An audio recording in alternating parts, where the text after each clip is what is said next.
Lep pozdrav na začetku vsem navzočim. V nadaljevanju bi rad predstavil razloge za nujnosti uravnoteženega paketa javnih financ in pa seveda rebalansa proračuna. V naslednjem tednu bo pomemben teden za državo Slovenijo in pa za državni zbor. Državni zbor bo pred velikim preizkusom in jaz sem prepričan, da se bodo vse poslanske skupine zavedali resnosti situacije, v katerem se v danem trenutku Slovenija nahaja. Potrebno je uvodoma povedati razloge za uravnoteženi paket javnih financ in pa seveda za rebalans. Slovenija je v letu 2011 zaključila z rekordnim primanjkljajem 2,3 milijarde, to znaša približno 6,4 bruto domačega proizvoda. Zadolženost Slovenije se je povečala na 17 milijard in Slovenija plačuje samo za obresti 700 milijonov evrov. Če za drugimi besedami povemo 700 milijonov evrov obresti, če tega ne bi bilo potrebno plačevati, bi lahko vsak upokojenec v Sloveniji dobil letno 2 dodatni pokojnini. Zavedati se je tudi potrebno, da je bil obstoječi rebalans sprejet na predpostavki, da bo rast bruto domačega proizvoda 2,5 odstotne točke, dejansko pa je bil padec 0,9 odstotka. Nujno je potrebno, da se javna poraba uskladi z realnostjo.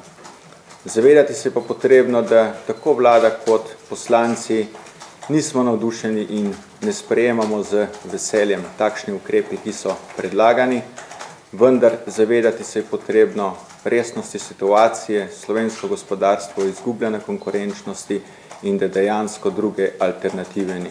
Tudi ostale evropske države so sprejele podobne ukrepe kot Slovenija.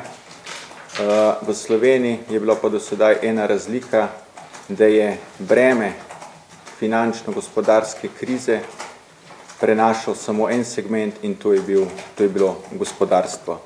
En podatek, da je realni sektor v zadnjih 3 letih izgubil 60 tisoč delovnih mest, javni sektor pa je povečal število zaposlenost na 9 tisoč.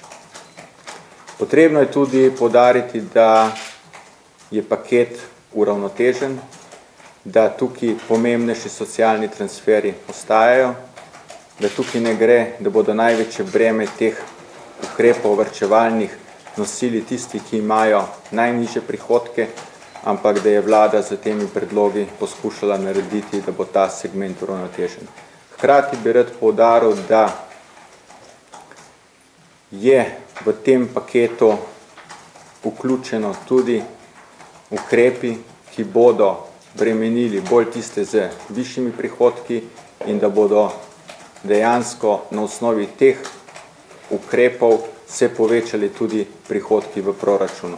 Tukaj imam v mislih predvsem davek od dobička kmetijskih zemljišč, ki bodo nastala v zazidljiva, potem povečanje davka od kapitalskih dohodkov iz 20 na 25%, dodatna obdavčitev nepremičnin, ki vrednost presega 1 milijon evrov, dodatna obdavčitev plovil in pa dodatna obdavčitev motornih vozil. Vsekakor bi rad poudaril, da je državni zbor pred približno 14 dnevi na predlog vlade sprejel 3 pomembne zakone, ki bodo pripomogli k rasti slovenskega gospodarstva in pa pripomogli k izboljšanju poslovnega okolja. Te 3 zakoni se pričakuje, da bodo prinesli rast bruto domačega proizvoda za 1% in zmanjšali stopnjo brezposelnosti za 0,5 odstotne točke.